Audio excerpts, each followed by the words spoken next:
Right then, welcome back to the channel. Stephen Howson. 5 things we learned watching Manchester United scrape through for all 3 points at Kenilworth Road against Luton last night.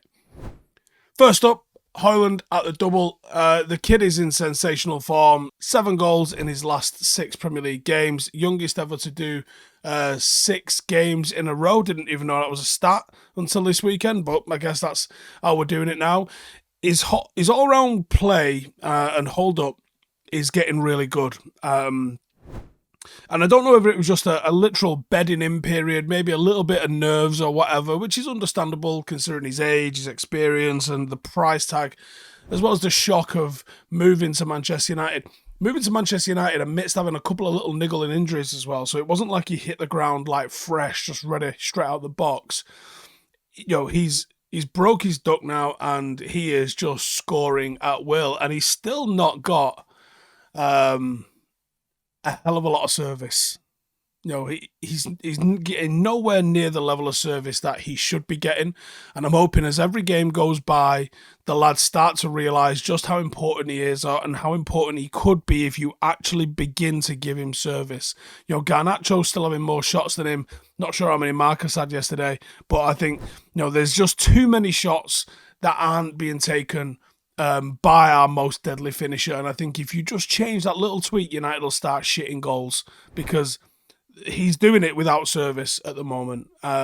He's got all the hallmarks of a consistent 20 league goal a season striker. Easily. Absolutely easily. It is what it is.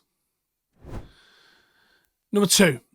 Kobbie Mainoo might be generational. He just might be. Like, I spoke to Joe last night when I did him a review on the fan channel, and we were saying, like, what does he need to improve? What does he need to improve? You know, when you see young players come through, you go, oh, I think he needs to add X, Y, and Z to his game, then he'll be a great player. And Joe said if he just stays at the same level he is now, well, he'll still be a first choice Manchester United midfielder, and he will. Like, legitimately, he will. Like, he doesn't need to add anything to stay in the team. We're just hopefully extrapolating what he might be. He might be world class. You know, he might have world class in his locker. He's not world class yet, but he might have it in his locker, because the thing that he's got now, more than anything else, is composure and decision making. And those are the things that are meant to take years to develop. So what is he going to develop? Is he going to develop, you know, we spoke a little bit about, you know, saying he needs to add like a greater range of passing, and people were replying saying, oh, he's already got a good range of passing. Go look at some of his highlights. No, listen, we can all look a little bit better in our highlights, but I don't think that we're seeing Kobbie Mainoo, you know, hitting Scholes and Pirlo level sort of balls all over the place yet. Could he add that to his game? Could he add a bit of muscle to his frame and be a bit more of a physical imposition when he's playing against people? I think that would be nice to see. You know, the size of him already at 18, you think could be a real specimen in there if you get some muscle on him by the time he's 23, 24.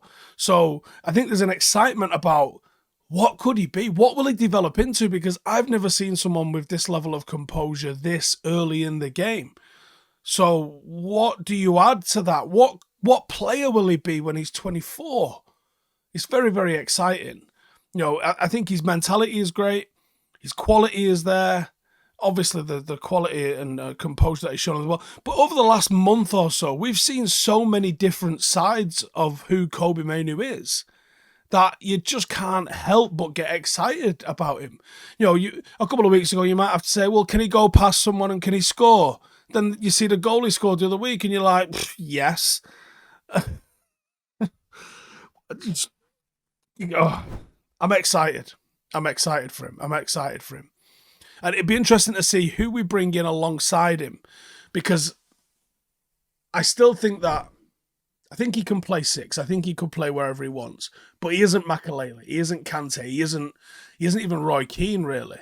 You know, Roy Keane had a bit more of a bite to his defensive side of the game. Roy Keane was box to box. Most people will remember the post-2000 Roy Keane when he'd had a couple of knee injuries and his hip was starting to bother him, where he didn't do the get-forward part of it, and he still covered every blade of grass off the ball and became a real asset to the team that way. And that was one of the reasons that we started to transition into that midfield free a little bit was to sort of make up for the fact that Roy Keane wasn't able to get forward as much as he used to be, I think. But he did have a little bit more bite to him. I think Kobe's got a little bit more. He's more of a refined kind of style than the sort of punch that Roy Keane was. The decision making's similar. He doesn't clatter into people. That's not the same. And I don't think he had the. He doesn't seem to have the bursting into the opposition box the way Roy Keane did as well. People forget that about Roy Keane. Early 20s Roy Keane was, he was genuine box to box, and he chipped in with a lot of goals. Can Kobe start getting 7, 8, 9, 10 goals a season? I think you might see that if you play him more as an 8. If you play him more as a 6, he might develop into a different player. And this is where it's going to be really important to see what United bring in, because if they bring in someone that's more of a 6, that'll free Kobe up. If they bring in what is it with Frenkie de Jong that Ten Hag has got? He's a lovely player, but Christ on a bike, let it go by now, mate. So if you brought in a Frenkie de Jong, okay, so that's the guy that's going to be trying to progress it forward a little bit. Does that mean that we're going to have to turn Kobe into more of a destroyer, because he's not quite that yet? I'm thinking about doing a video later in this week where I look at how many shots United have faced. Again, it was another 20 shots plus against Luton, and that's happened. It's happened so many times this season. I think Everton, Liverpool, and these are just off the top of my head. United are facing just entirely far too many shots on our goal. There's a reason that we're conceding the goals we are, and at the same time we have Onana in the race for a Golden Glove. It's insane, but we're still conceding far, far, far too many shots. So, I think maybe if you went with a defensive-minded 6 to play alongside Mainoo and Casemiro, none of them are Kante Makalele, are they? Let's be honest with ourselves. So, I think, a different type of player. And it'd be interesting to see what we go for in the summer, because that's going to, I think, have a big steer on what do we develop Kobe Mainoo into.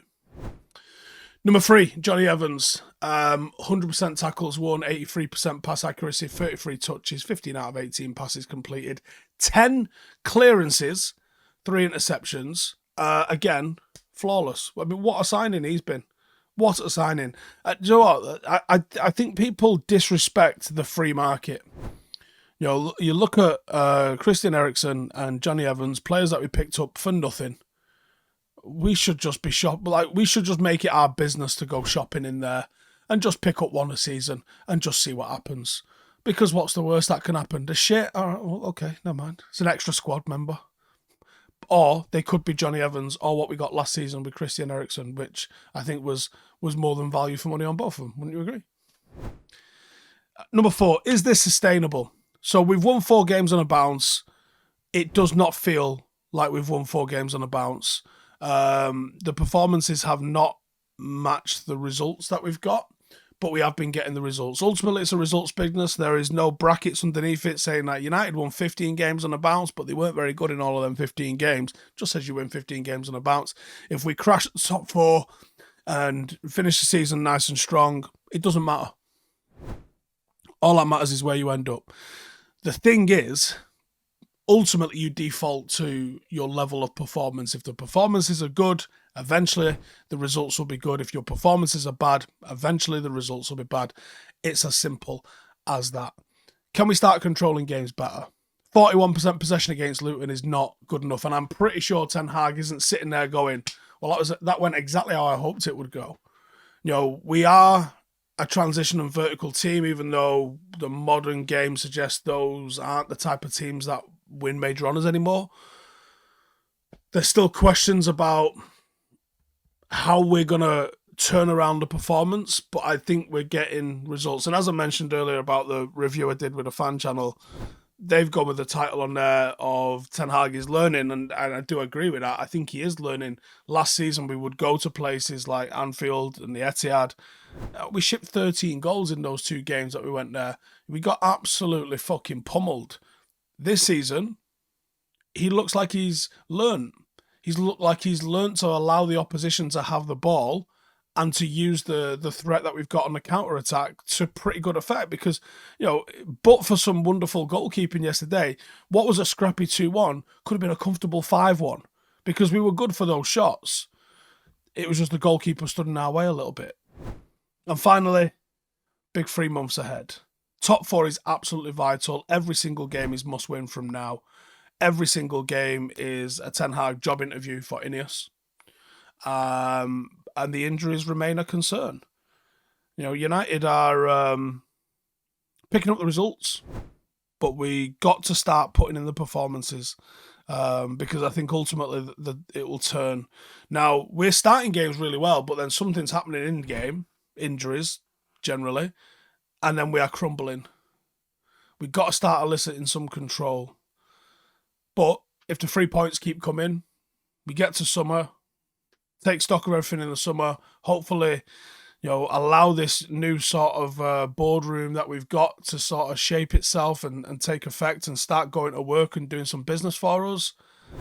And it might be starting time to get excited because things do look on the up and up for United, especially with some of the young players that we've got in the squad. Absolutely, you know, sensational. Mainoo and Garnacho will be, I hope, Manchester United players for their entire careers from now, I hope, because that's how good I think these two lads can be. Let me know your thoughts in the comments. 2 videos dropped over the weekend over on the Patreon. Absolutely flying over there at the moment. Big community growing.